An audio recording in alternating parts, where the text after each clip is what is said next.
free agency doesn't officially begin until later this afternoon. It's been a whirlwind. We've seen several Seahawks on the move by Jordan Brooks, by all of you guys. It's really heartbreaking to see all of these departures truly around the league.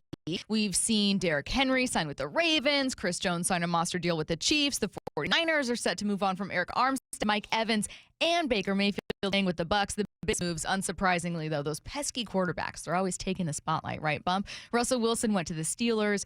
Kirk Cousins signed with the Falcons. Now, those two moves leave one big question that's been slipping under the radar this week.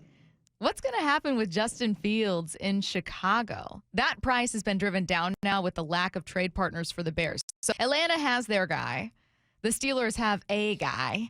And even the Raiders might be looking to secure their answer. Dang, why you do them like that? You know how to say, I just said what I said. Even the Raiders might trade up in the draft to take their guy. They signed Gardner Minshew, go Cougs, as backup. At this point, Fields could be acquired not for a starting role, but complete at backup. Take to Dan Graziano on ESPN Radio. I think with Justin Fields, the market is telling us and telling him that the league doesn't see him as a clear-cut starter at this point in his career. So I think what's next for him, and the Bears have said they want to do right by him. So if they're looking for a spot to trade him, it's probably a place where he's either in a backup role for a year or he's in a competition for a starting spot, but a place where he can get some good coaching, right? Like where he'll have like quarterback-friendly coaching, people who can develop him further even if he's in a backup role. Because I think the goal if you're Justin Fields is to be better a year from now, right? Maybe a more appealing option for teams a year from now. Dan Graziano said, what's next for Fields? Well, he might have to take a backup job or enter a quarterback competition. I'm going to combine it with this piece of sound.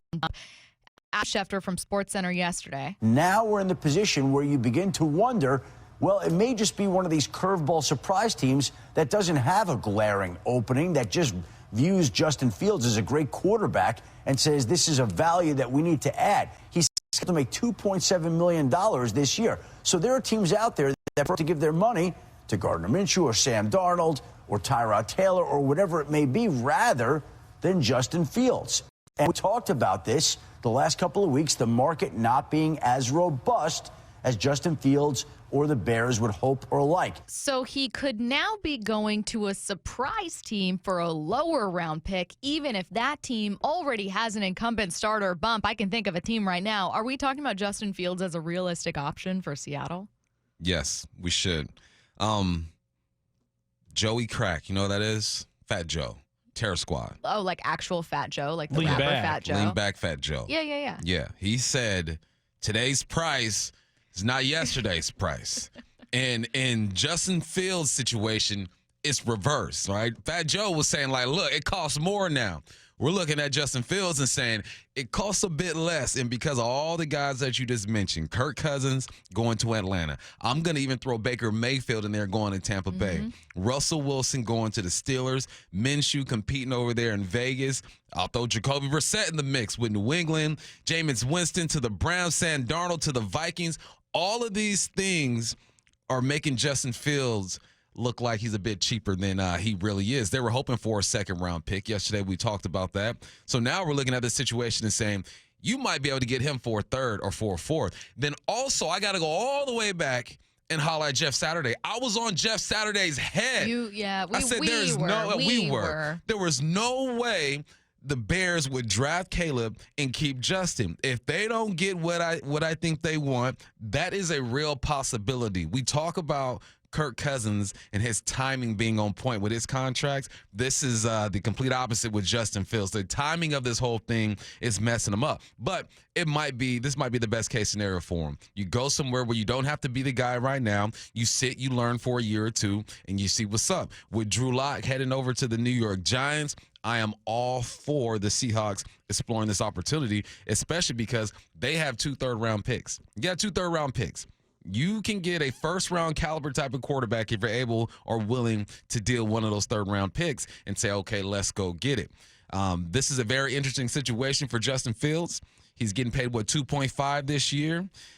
His career has not gone the way that he wants to, but this might be the best thing for him in the long run. No pressure, sit and learn, develop. It could be the best thing for Justin Fields. Is it the best thing for Geno, though? Because there was already a quarterback controversy with Drew Lock here, and Drew Lock failed in Denver. Like, Drew Lock, when we had Denver radio hosts, we were like, tell us a bit about Drew. They were like, yeah, good luck. Like, I mean, people thought for a reason that Geno and Drew would be the worst quarterback duo, the worst quarterback tandem, if you would. They competition. Put it in print. Yeah, they sure did. And obviously, not only did Geno end up being comeback player of the year with a really solid first season as a starter in Seattle, but Drew had some solid moments, right? And namely a win over the Eagles in primetime. But I mean, there was already a competition here, even with question marks around Drew.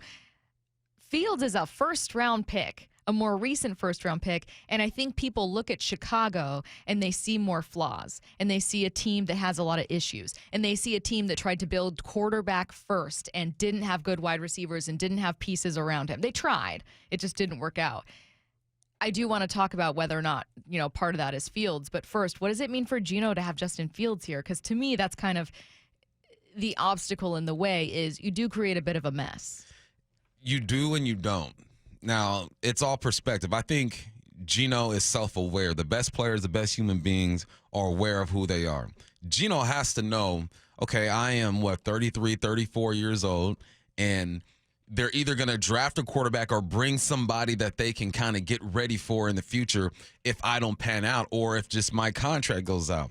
Would it make Geno feel some type of way? I'm sure it would, but that's his whole career. This is Geno. Geno's done this. He's been in with the Jets and not performed and had some stuff going on there. And he's been with the Giants. He's been with, who else? The Chargers. He's backed up Russell Wilson. This is what he's used to. Now, John Schneider gone out and said he's our guy until he's not our guy. If I'm Geno, I feel like that's enough to give me some confidence that they believe in me and I'm going to be the starter this year, and I got to go out and prove myself. That's the type of deal that Geno's on right now. He's on a prove it every single year type of deal. He ain't on no 10-year, $500 million deal like Patrick Mahomes. You're going to be here. If you want to be a GM when you're done, we'll put you up in the suite. That's a different trajectory, right? Geno is the type of dude that says, look, every year I got to go out and prove it, and I honestly think that Geno operates the best in those type of situations because he had to sit for so long and he's so hungry.